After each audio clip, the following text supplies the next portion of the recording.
एक बिल्डिंग है। इस बिल्डिंग में बहुत सारे फ्लोर्स हैं। हर एक फ्लोर पे माना 5-5 मकान है। अब इन पांचों फ्लैट्स पे जो भी लोग रह रहे हैं वो आपस में रिश्तेदार हैं और मान लिया 6 फ्लोर है। हम बात कर रहे हैं इक्विवेलेंस रिलेशन को समझने की। देखिए अब क्या हुआ, हमने एक सिंपल रिलेशन डिफाइन किया है। Human being A is relative of B, A is relative of B, उस पूरी बिल्डिंग के मेंबर्स में। अब हम क्या बात कर रहे हैं, पहले इसको समझें कि ये इक्विवेलेंस क्लासेस क्या है। तो हम पूरे के पूरे सेट ए क्या है, हमने ये डिफाइन किया किसमें, बिल्डिंग में रहने वाले सारे लोग, वो है सेट ए। सेट ए को हम पेयर वाइज डिस्जॉइंट सेट में तोड़ सकते हैं। अगर एक इक्विवेलेंस रिलेशन दे रखा हो हमें, जो कि अभी हमने लिया A is relative of B, या फादर मदर ने लिया A is relative of B. अब वो अगर A is relative of B then obviously B is relative of A. हम कोई भी पर्टिकुलर रिलेशन नहीं ले रहे, A is relative of B, that's all, that's how we define a relation. तो अगर ए का बी से, ए बी का फादर है तो बी ए, हमने ये नहीं लिखा ए इज फादर ऑफ बी, हमने लिखा ए इज रिलेटिव ऑफ बी। तो ये अगर फादर है तो वो उसका सन हो जाएगा, मतलब A is related to B then B is related to A. A is related to B and further B is related to C, then obviously A is related to C। बहुत सारी terms, अगर father वाला है तो पोता हो जाएगा, पोता, पोती, प्रपौत्र, इस तरह के बहुत सारे, हिंदी में, इंग्लिश में बहुत सिंपल शब्दों में खत्म हो जाता है। तो हमने क्या किया, अब इसको पेयर वाइज डिस्जॉइंट सेट में, पहले फ्लोर वाले का कोई भी रिश्तेदार दूसरे में नहीं, दूसरे का तीसरे में नहीं है। अगर हम इसको इस तरह से लें तो क्या हुआ कि पहले फ्लोर के सभी एलिमेंट्स एक दूसरे से रिलेटेड है, लेकिन पहले फ्लोर का कोई भी मेंबर दूसरे फ्लोर के किसी भी मेंबर से रिलेटेड नहीं और तीसरे से भी नहीं है। यानी पहले फ्लोर और दूसरे फ्लोर में कोई भी कॉमन नहीं है, दूसरे और तीसरे में भी कोई भी कॉमन नहीं है। यानी पहले फ्लोर के सारे एलिमेंट एक दूसरे से रिलेटेड है, दूसरे के सारे एक दूसरे से रिलेटेड है। और मजे की बात है कि सारे के सारे फ्लोर्स को आपस में यूनियन किया जाए तो पूरा का पूरा सेट ए, यानी पूरे बिल्डिंग में रहने वाले लोगों का सेट आता है। यानी पूरे बिल्डिंग में रहने वाले set, the set A, if we define an equivalence relation on a set A, then set A can be decomposed, तोड़ा जा सकता है कैसे, into pairwise disjoint subsets. Pairwise disjoint subsets बन जाएंगे इसके। उन सबसेट में क्या होगा, all the elements of a subset, एक सबसेट के सारे एलिमेंट एक दूसरे से रिलेटेड होंगे, बट किसी एक सबसेट का कोई भी एलिमेंट किसी दूसरे सबसेट से रिलेटेड नहीं होगा। That is how we do. यानी अगर मैं, और इसको बोलते हैं हर एक एलिमेंट की इक्विवेलेंस क्लास। और इक्विवेलेंस क्लास जैसे मान लिया फर्स्ट फ्लोर पे कोई व्यक्ति रहता है, कोई भी, मान लिया सोहन रहता है, तो सोहन जिन जिन लोगों से रिलेटेड है वो क्या हो जाएगा, set of the person who lives on first floor. मान लिया दूसरे फ्लोर पे कोई रहता है मोहन।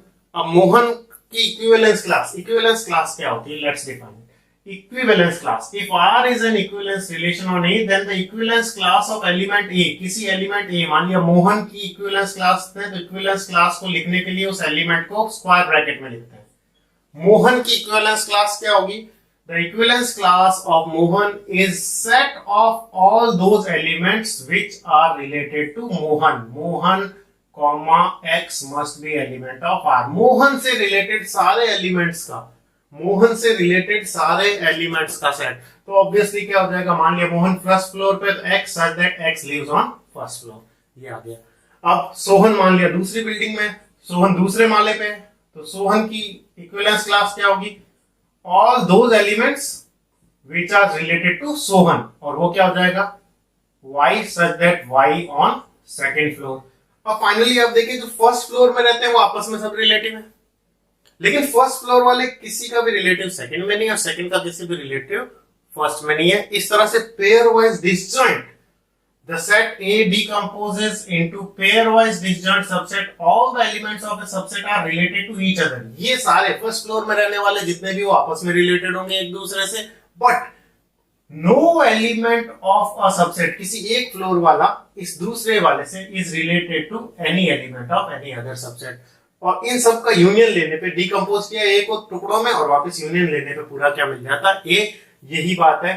तो equivalence classes of two element, अगर दो क्लासों की इक्विवेलेंस क्लास ली जाए दो एलिमेंट्स की, तो वो या तो सेम होगी, जैसे फर्स्ट फ्लोर पे मान लिया मोहन का कोई रिलेटिव है राम। अब क्या हुआ, राम की इक्विवेलेंस क्लास लेंगे तो राम की इक्विवेलेंस क्लास में भी वो सारे आएंगे जो मोहन से रिलेटेड है, फर्स्ट फ्लोर के सारे लोग आने वाले, तो ये दोनों की या तो सेम होगी। और राम की और सोहन की जो इक्विवेलेंस क्लास है उसमें एक भी एलिमेंट कॉमन नहीं होगा, क्योंकि यहाँ फर्स्ट फ्लोर वाले सारे हैं और यहाँ second floor. The union of all equivalence classes is the whole set A, क्योंकि ए ही डिकम्पोज हुआ है और equivalence class of two elements are either same और डिस्टिंक्ट। हमारी बुक में घुमा फिरा के क्वेश्चन 3-4 जगह दिया हुआ है, लेकिन सीधा वर्ड इक्विवेलेंस क्लासेस यूज नहीं किया, लेकिन एग्जाम में find the equivalence class of A type के क्वेश्चन बहुत सारे एग्जाम्स में इवन सीबीएसई में भी आते हैं। तो अगर ना समझो कोई दिक्कत नहीं है, हम जब क्वेश्चन लेंगे तो समझेंगे। सबसे पहली शर्त क्या है, the relation defined must be an equivalence relation, then only we can decompose the given set into pairwise disjoint subsets so that each element of a subset is related to all the element of that subset, but no element of a subset is related to any other element of subset. सबका union, if you take the union of all the equivalence classes, you will get the set A itself, and if you take the pairwise intersection, you will get phi always. That is what we have discussed. चलो एक question लेते हैं जो हम discuss कर चुके हैं। मानो हमारी बुक में क्वेश्चन नंबर 8 है, ए एक सेट है 1 2 3 4 5, A minus B is even है। सबसे पहले ये प्रूव करना कि इक्विवेलेंस है, जो हम पहले भी कर चुके हैं। ए माइनस ए 0 आएगा, since A minus A is 0 which is an even number, so it is reflexive. If a minus b is an even, then b minus a will be even, so modulus of b minus a will be even, so it is symmetric. Transitivity की बात करें, हम कर चुके हैं question कई तरह से। ट्रांजिटिव की बात करें, a माइनस बी इवन है, a माइनस बी का मॉडुलस इवन है एंड b माइनस c का मॉडुलस इवन है। मॉडुलस इवन है तो a minus b itself is even and b minus c itself is even. If I add two even numbers, I am going to get an even number, that means a minus c is even. So it is reflexive, symmetric and transitive. Since it is reflexive, symmetric and transitive, so it is an equivalence relation. Now the question is, this is question number 8 of our textbook. तो question number 8 की बात करें, उसने इसी को समझाया है। Show that the relation R on the set A 1 2 3 4 5 given by R is equal to A comma B such that A minus B is even is an equivalence relation. This we have proved. Show that all the elements of 1 3 5, all the elements of 1 3 5 are related to each other, and all the elements of 2 4, 1 2 3 4 5, this one subset and another subset, and all the elements of 2 4 are related to each other, but no element of this is related to this. This is the concept of equivalence classes. Directly equivalence class शब्द use करके नहीं कहा गया, लेकिन exams में सीधा पूछा जाता है what is the equivalence class of 2। तो 2 की इक्विवेलेंस क्लास कौन सी होगी, उन सभी एलिमेंट्स का सेट जो 2 से रिलेटेड है।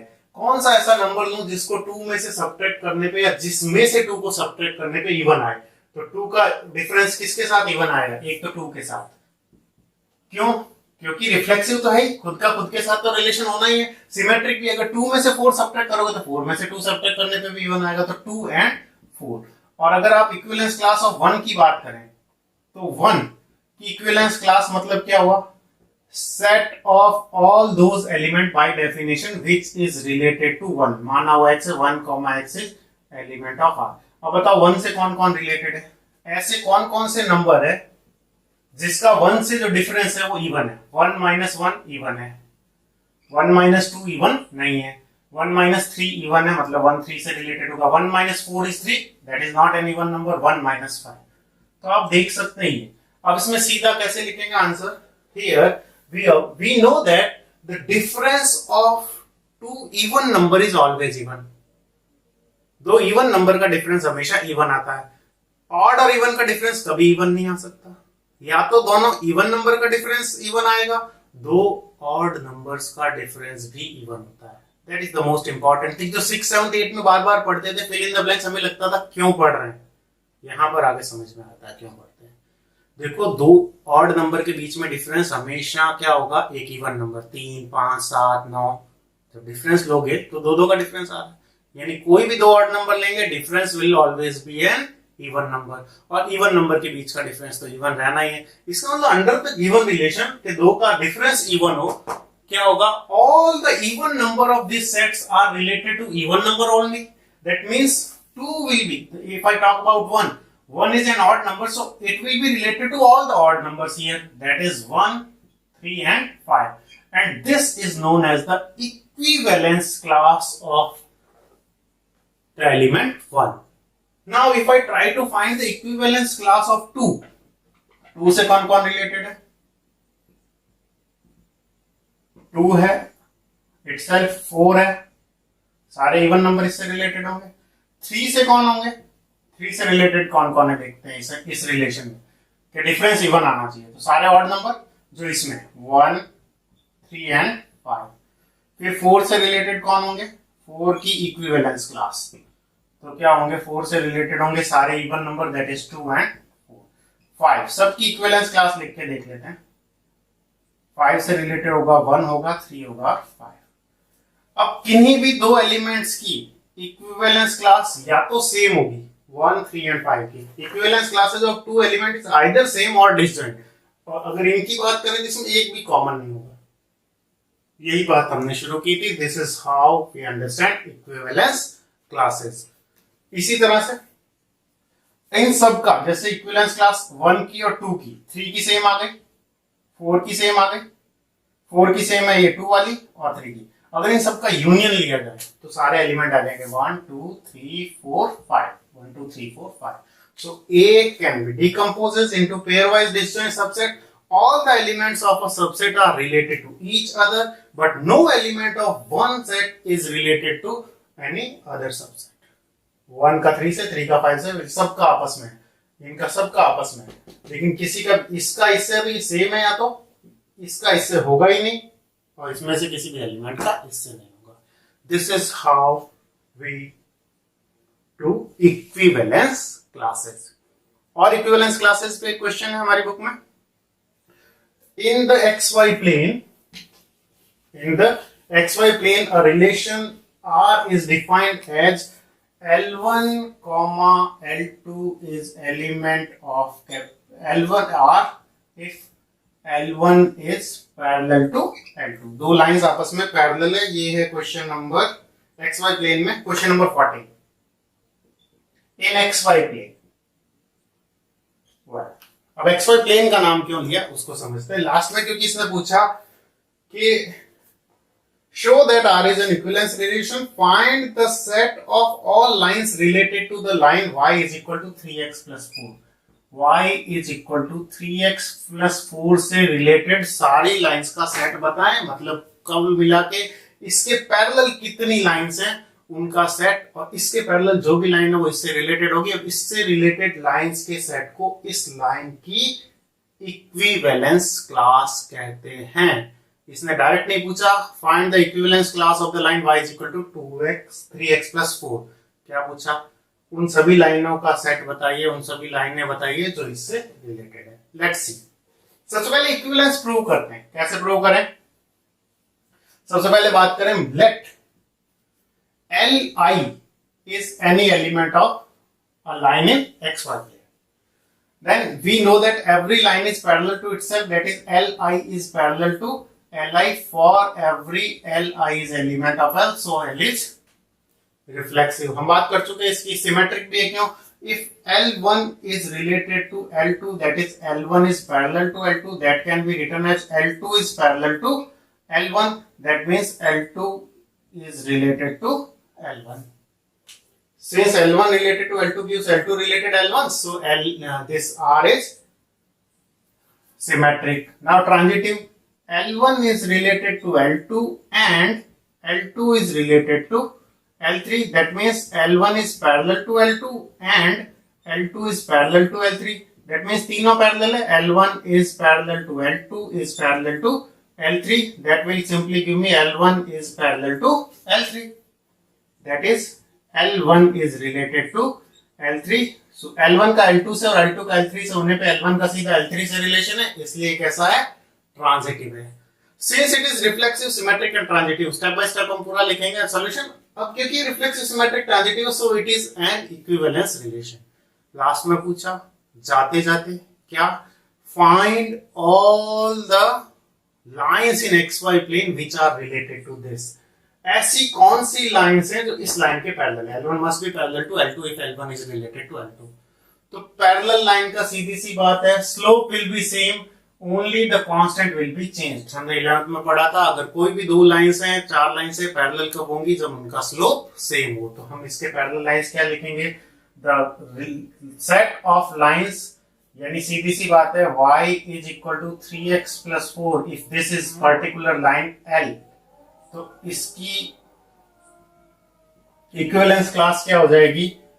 ऑल दोस, माना यहां लिख दिया L such that L is a line parallel to 3x plus y is equal to 3x plus 4। अब y is equal to 3x plus 4 के पैरेलल लाइंस कौन सी होंगी? सीधी सी बात है y is equal to 3x plus k where k is any real number. सिर्फ constant का फर्क होगा, स्लोप सेम रखना हमें, कांस्टेंट चेंज करते ही ऐसी लाइन है जो इसके हमेशा क्या है? पैरेलल है। ध्यान रखिएगा इक्विवेलेंस क्लासेज सिर्फ इक्विवेलेंस रिलेशन में ही डिफाइन की जा सकती है। जब हम परपेंडिकुलर लाइन का लेते हैं तो x एक्सिस y एक्सिस पे परपेंडिकुलर है, y एक्सिस z एक्सिस पे परपेंडिकुलर है, but x axis is not perpendicular on z axis. और अगर एक ही प्लेन में लाइंस लें तो अगर एक लाइन दूसरे पे परपेंडिकुलर है और दूसरी लाइन पे वापस कोई तीसरी लाइन परपेंडिकुलर है तो फर्स्ट लाइन थर्ड के परपेंडिकुलर ना होके क्या हो जाएगी? पैरेलल। इसका मतलब परपेंडिकुलर लाइंस के परपेंडिकुलर होने का रिलेशन इक्विवेलेंस रिलेशन नहीं है। क्यों? क्योंकि रिफ्लेक्सिव ही नहीं है परपेंडिकुलर होने का। A line cannot be perpendicular to itself। Symmetric है क्योंकि one line is perpendicular to the other then the second one is obviously perpendicular to the first। लेकिन ट्रांजिटिव नहीं है। इसका मतलब क्या हुआ कि इक्विवेलेंस नहीं, यहां पे इक्विवेलेंस क्लास डिफाइन नहीं होगी। सेट ऑफ ट्राइंगल में कॉन्ग्रुएंसी में इक्विवेलेंस क्लास डिफाइन कर सकते हैं क्योंकि कॉन्ग्रुएंसी एक ट्राइंगल दूसरे ट्राइंगल के कॉन्ग्रुएंट है। हमारी बुक के क्वेश्चंस ही हैं। Just triangle T1 is related to T2 if T1 is congruent to T2। तो क्या होगा? Each we know that every triangle is let Ti is any element of T। माना कोई भी ट्राइंगल है general T1 is element of T, लेकिन नहीं सिर्फ T1 का रिलेशन T1 से लिखने से नहीं होगा। माइंड इट, Ti एक जनरल एलिमेंट है T में, तो we know that every triangle is congruent to itself, that is Ti is congruent to Ti, that gives us Ti comma Ti is element of R for every Ti is element of T, so it is reflexive। Symmetric में क्या? T1 का relation T2 से, अगली line में इसको लिख देंगे T2 is equivalent to congruent to T1, that means T2 is related to T1। T1 का T2 से होने पे T2 का T1 से, इसका मतलब ये कैसा? सिमेट्रिक। ट्रांजिटिव में क्या होगा? T1 is related to T2 and further this T2 is related to T3। This will simply give me T1 is related to T3। कैसे? T1 is congruent to T2 and T2 is congruent to T3। तो obviously तीनों congruent है एक दूसरे के, तो T1 किसके congruent हो गया? T3 के, यानी T1 किससे रिलेटेड है? T3। Is it clear? Congruent ना हो गया। हमारी बुक में क्या पूछा? T1 is similar, each and every triangle is similar to itself, so it is reflexive। दूसरी बात आती है सिमेट्रिक की। सिमेट्रिक में क्या होगा? if T1 is similar to T2 then next line we will write T2 is similar to T1। फिर तीसरा transitive, if T1 is similar to T2 and T2 is similar to T3 then T1 T2 T3 all are similar, so T1 is similar to T3, that is T1 is related to T3। हमने एक standard model answer लिखा हुआ है, सब में यही करना है, पहले का दूसरे से, दूसरे का तीसरे से, सीधा पहले का तीसरे से प्रूव करना है। चलिए अब उसने पूछा है तीन ट्राइंगल दिए सिमिलर में। एक ट्राइंगल दिया, लेट मी विजिट, एक ट्राइंगल यहां पर दिया हमें जिसकी साइड से 3 4 5, मान लेता हूं मैं T1। दूसरा एक T2 दिया है 5 12 एंड 13 है उसकी साइड, और T3 है जिसकी साइड्स हैं 6, 8, 10. Similar T1 is similar to T2. Which triangles are related to each other? Similar होना मतलब उनकी साइड का रेशो सेम होना. Here 3/5 is not equal to 4/12 is not equal to 5/3. T1 is not related to T2 and T2 is not related to T1, right? अब T1 का T3, T2 का T3 से देख लें तो T2 is not related to T3 and T3 is not related to T2. But T1 is related to T3 as क्यों? 3/6 is equal to 4/8 is equal to 5/10. इनकी sides का ratio 1/2, 1/2, 1/2. Side का ratio same आ रहा है, इसका मतलब ये triangle इसके कैसा है? सिमिलर है. तो ये इस तरह से हम एक दूसरे में रिलेशन बता रहे. अगर हमें ये तीन ही एलिमेंट दिए हुए होते तो हम बता सकते थे T1 का रिलेशन सिर्फ किससे? T3 से. बाकी का कोई भी एलिमेंट एक दूसरे से रिलेटेड नहीं है. अब हम कुछ क्वेश्चंस लेंगे जिसमें एक ऑर्डर्ड पेयर का रिलेशन दूसरे ऑर्डर्ड पेयर से यानी A क्रॉस A या N क्रॉस N से रिलेशन N क्रॉस N में है. वहां एक एलिमेंट क्या होगा? एक ऑर्डर्ड पेयर. देखते हैं वो questions.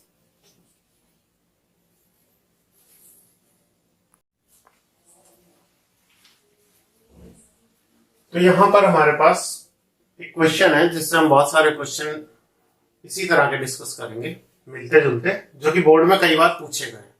When a relation R defined by an ordered pair is related to another ordered pair, here it is not a number is related to other number. An ordered pair is related to another ordered pair if A plus D is equal to B plus C. अगर इसको ध्यान से देखें, A plus D that is sum of external and B plus C that is sum of internal. If A plus D is equal to B plus C, सबसे पहला काम we must try to understand the definition के कैसे वो define किया गया. Okay, on the set N cross N, that is ये set N cross N A cross B से वापस A cross B में define किया गया. यानी N cross N में इसका एलिमेंट एक सिंगल एलिमेंट ना होकर क्या है? Ordered pair. एक ऑर्डर्ड पेयर का रिलेशन दूसरे ऑर्डर्ड पेयर में है, जहां की फर्स्ट एलिमेंट भी नेचुरल है और सेकेंड एलिमेंट भी नेचुरल. तो N क्रॉस N से N क्रॉस N में डिफाइन किया हुआ है. अब इसको प्रूव करना है कि इक्विवेलेंस रिलेशन है. तो सबसे पहले हमेशा की तरह क्या करेंगे? Here the given relation is defined as. Here the given relation is defined as. हम डेफिनेशन लिख देंगे और इसको समझ भी लेंगे. A प्लस D मतलब एक्सटर्नल का sum is equal to internal का सम. अब सबसे पहला पॉइंट आता है रिफ्लेक्सिविटी. अभी तक हम एक एलिमेंट लेते थे, हमेशा एक ही एलिमेंट लेना, लेकिन यहाँ एक एलिमेंट का मतलब one ordered pair and one ordered pair is AB. One ordered pair is AB. यहां पर A नहीं लेना ऑर्डर्ड पेयर. अब AB ऑर्डर्ड पेयर लेना है और A, B ऑर्डर्ड पेयर का रिलेशन वापस इसी ऑर्डर्ड पेयर यानी A, B से शो करना है. माइंड इट, यहां B को A से रिप्लेस नहीं करना है. इसका रिलेशन इससे, तो यहां पर वापस AB आना. AB का रिलेशन वापस AB से. माइंड इट, ये बहुत इंपॉर्टेंट है. कई लोग इसको क्योंकि इस क्वेश्चन को सॉल्व नहीं किया होता है इसलिए उन्हें कंफ्यूजन हो जाता है. AB का रिलेशन किससे चाहिए? AB से. तो हम क्या करेंगे? Let AB is an arbitrary element of the given set that is N cross N. तो AB का रिलेशन AB से होने का मतलब क्या हुआ? Sum of external A plus B is equal to sum of internal that is B plus A. और जो कि ट्रू है, since A and B are natural number and as the addition of natural numbers is commutative. Since the addition of natural number is commutative, so obviously A plus B will be equal to B plus A, means AB will always be related to AB. Hence, under the given relation, every ordered pair is related to itself. So R is reflexive. यहाँ पे हर ordered pair अपने आप से related है. तो यहाँ एक ordered pair choose करना है, that will be AB, और उसका रिलेशन वापस किससे शो करना है? AB से. यहाँ ये ना हो कि A का A से करना, not like that. We will choose one ordered pair. Symmetric की बात करेंगे, then we will take two ordered pair. One ordered pair is AB, then other one is CD. We will take AB is related to CD, then our aim is to prove CD related to AB. When we will talk about transitivity, we will take three ordered pairs, that is 3 element of n cross n. AB का relation CD से, CD is related to EF, AB is related to CD, CD is the pair CD is related to EF, then AB must be related to EF. देखते हैं हम कैसे करना है. दूसरी बात करते हैं सिमेट्री की. माना कोई भी दो एलिमेंट लिया n क्रॉस n में, एक लिया A कॉमा B एंड दूसरा लिया CD. इस तरह से है कि AB का रिलेशन CD से है. अगर है, इफ है, तो हमें प्रूव करना है CD का रिलेशन AB से. अब पहले CD का AB से मतलब क्या? CD का रिलेशन AB से कब होगा? जब एक्सटर्नल का सम यानी C plus B is equal to internal का sum that is D plus A आ जाए.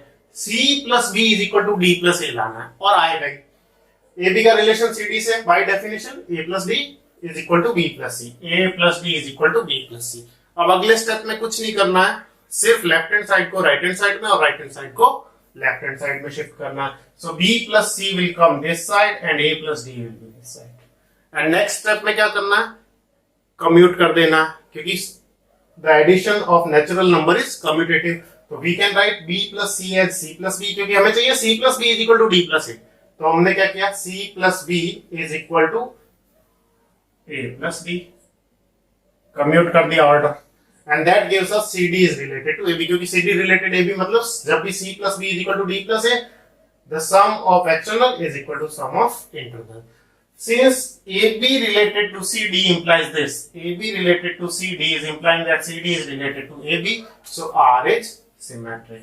यानी हमें AB का CD से होने पे CD का रिलेशन AB से मिल गया. अब अगली बात करते हैं. ट्रांजिटिविटी में हमें कितने पेयर लेने? We'll take 3 pairs. Let AB and the other pair CD and EF are 3 pairs in n cross n, such that AB is related to CD and CD is related to EF. Now we are to prove that AB is related to CD and CD is further related to EF. And we are to prove that first pair is related to the third one. By definition, this will give me first plus last, A plus D is equal to sum of middle B plus C. And this will give me sum of first and last, that is C plus F is equal to D plus E. Simply ये add करने का है, addition का है, तो हम क्या करेंगे? दोनों इक्वेशंस को ऐड कर देंगे. And what we'll get is the left hand side will be added to left hand side. A plus D plus C plus F is equal to B plus C plus D plus E. Okay, what we can cancel? D is cancelled and C is cancelled out. And what we will get? We will exactly get AB is related to EF. How? A plus F is equal to, and the right hand side is B plus E. That is nothing but this is simply AB is related to EF. How? The sum of external, that is A plus F is equal to sum of internal B plus E. This is how we do. Let's check it out. Let A, B, C, D, E, F are element of n cross n such that AB is related to CD and further this CD is related to EF. Then AB is related to CD and CD is related to EF. What we will do is, by definition, A plus D is equal to B plus C, and this gives us C plus F is equal to D plus E. C plus F is equal to D plus E. What we will do? Simply add the left hand side of this equation to left hand side of this and right hand side of this equation to right hand side of this. That is adding these two equations. Now we will get cancelled out and A plus F is equal to B plus E. That is nothing but the relation of first ordered pair with the third that we wanted. Whenever AB is related to CD and CD is related to EF, AB is related to EF. So R is transitive. Here R is reflexive, symmetric and transitive. So the given relation is an equivalence relation. Now the question, if we take this question, we make a new question from here. See, the relation is defined on the n cross n, but this time the relation is defined as the product of AD is equal to product of BC, that is product of external is equal to product of internal. Then last time it was A plus D into is equal to B plus C. Now this time it is A into D is equal to B into C. The steps are same. We'll choose, first of all, for reflexive, we'll choose one ordered pair, that is AB. and we have to prove that AB is related to itself, that is AB, the ordered pair A comma B is related to the ordered pair A comma B. Let's take it.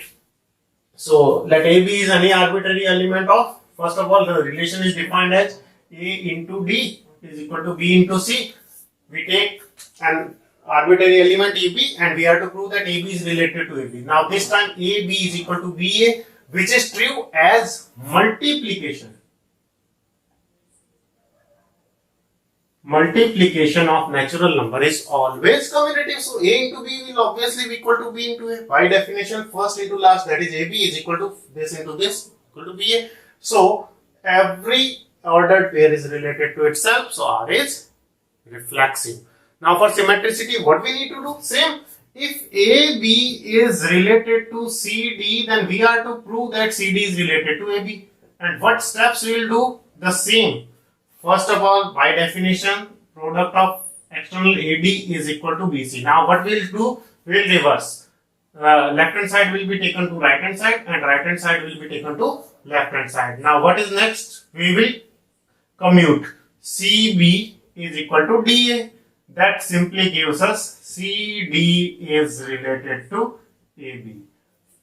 यहाँ पे इनका order change नहीं करना, BA is related to DC नहीं करना है, R के respect में ये एलिमेंट इधर आ जाएगा. Now CD will be related to AB. इस बात का ध्यान रख. कई लोग क्या करते हैं, ये ट्राई करते हैं कि BA का रिलेशन DC से, ऐसा नहीं करना है. One ordered pair is related to other ordered pair, then other ordered pair must be related to the first ordered pair. That is the logic. तो ये हो गया. इस बार क्या था, AB का रिलेशन CD से A into D, AD is equal to BC.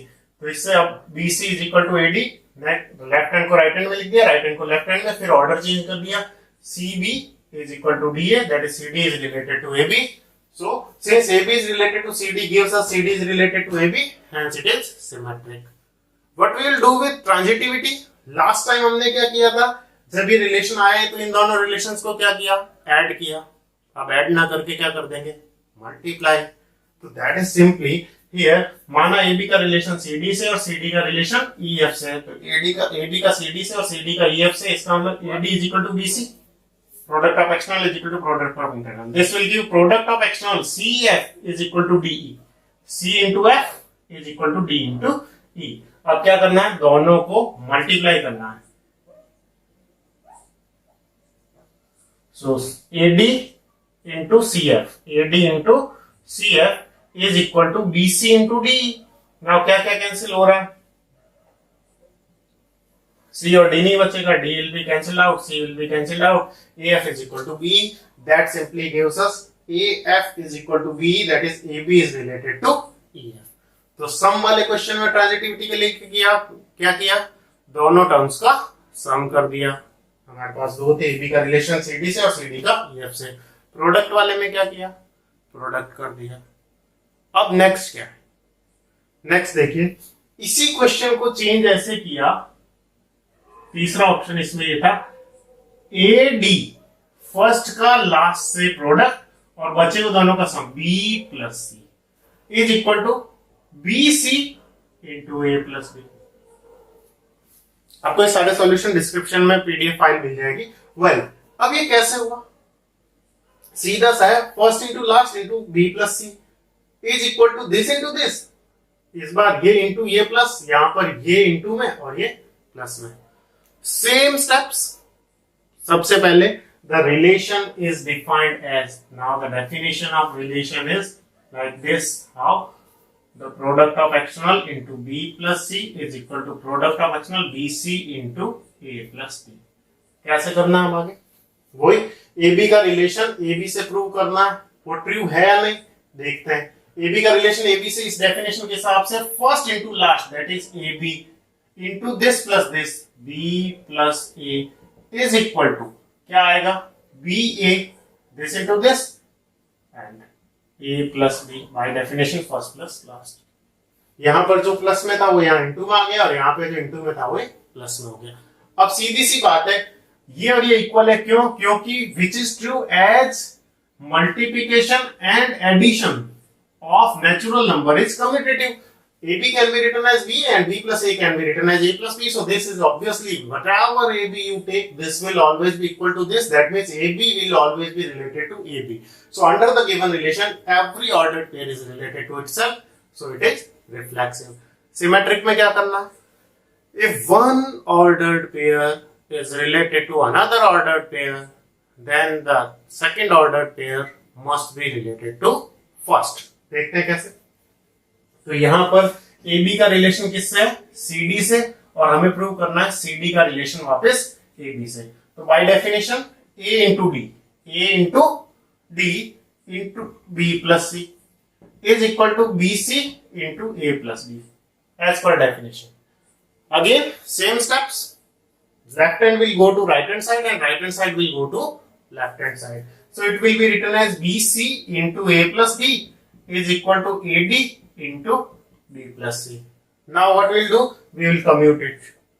So BC can be written as C into B and A plus D can be written as D into A. Same way DA into C plus B, and it is nothing but what we want. हमें क्या चाहिए था? CD का relation AB से. यही है, ये देखो CD related to AB. कैसे होता CD का AB से? First into last, CB into D plus A is equal to DA into C plus B. That's what happened. So whenever AB is related to CD, CD is related to AB. So the given relation is symmetric. Now we will prove it transitive. See how. We are given that AB is related to CD and CD is related to AB is related to CD and CD is related to EF. And we have to prove that AB is directly related to EF. See how. By definition, AD into B plus C is equal to BC into A plus B. And CD is related to EF. First into last, CF multiplied by second into third, that is D plus E is equal to अब इनका product, यहाँ इनका product ये है, तो आ जाएगा DE into C plus F. अब क्या करना है? सीधा मल्टीप्लाई करने से भी बात नहीं बन रही और ऐड करने से भी बात नहीं बन रही. इसको ध्यान से देखें, इधर A plus D है और इधर AD है, इधर B plus C और इधर BC है. तो हम इसमें एक स्टेप करेंगे कि A plus D सारा एक तरफ आ जाएगा, AD से डिवाइड कर देंगे हम और इधर BC से. So this will give me B plus C upon BC is equal to A plus D upon AD. In the same way, D plus E के नीचे D plus E upon DE is equal to C plus F upon CF, and that will give us our result. क्या किया हमने? A B वाले सारे जो A D एक साथ ले लिया और B C एक साथ ले लिया. अब क्या होगा? This B upon BC is 1 upon C upon BC is 1 upon B. In the same way, A upon AD, A will be cancelled out. D upon AD, D will be cancelled out. And D upon DE, that is 1 upon E. And E upon D, that is 1 upon D. And C upon CF, that is 1 upon F. And F upon CF is 1 upon C. Now, जैसा पुराने steps में करते थे, just add these two equations. Left hand side will be added to left hand side and right hand side will be added to right hand side. So this will give 1 upon C plus 1 upon B. The left hand side of first equation will be added to the left hand side of second equation, that is 1 upon E plus 1 upon D is equal to right hand side will be summed up to right hand side. 1 by D plus 1 by A plus the right hand side is 1 by F plus 1 by C. Let's check what can be cancelled out. This D and C will be cancelled out. This is E actually. So this will give you 1 upon B plus 1 upon E is equal to 1 upon A plus 1 upon F. Take the LCM. BE, this is E plus B is equal to AF is equal to F plus A. Just cross multiply. What it will give? AF into E plus B is equal to BE into F plus E. And that is nothing but AB, first ordered pair, is related to EF. कैसे? First plus last. First into last. AF into B plus E. It can be written as B plus E is equal to B into E and sum of A plus F. F plus A can be written as F. So what is done is same step है सब में. Reflexive में क्या करना है? Since the multiplication of natural number and addition of natural number is commutative, so it will obviously be true for every AB. So every AB is related to AB. When we talk about symmetricity, what we'll do in all the cases? Simply, we just took the left hand side to the right hand side and the right hand side to the left hand side. Now we commute it. ये product है तो product में commute कर दिया और सम है तो सम में कम्यूट कर दिया. इनमें सम और प्रोडक्ट दोनों उसमें भी कम्यूट हो गया. Symmetricity has no problem. Then we go to the transitivity. Transitivity में सम वाले में क्या किया? दोनों इक्वेशंस को सम कर दिया. प्रोडक्ट वाले में AD is equal to BC में क्या किया? दोनों का प्रोडक्ट कर दिया. इस वाले में क्या किया? AD को इधर डिवाइड कर दिया, BC को इधर डिवाइड कर दिया. अब हमने सिंगल टर्म में चार टर्म, एक 1 upon C plus 1 upon B is equal to 1 upon D plus 1 upon A इस फॉर्मेट में आते ही अब जैसे ऐड किया बीच की टर्म्स कैंसिल हो गई. चार वही चार बची जिनमें हमें रिलेशन चाहिए था. This is how we do the relation of an ordered pair with an ordered pair. That is a relation defined on A cross B to A cross B. That is n cross n to n cross n. I hope you will be able to do it.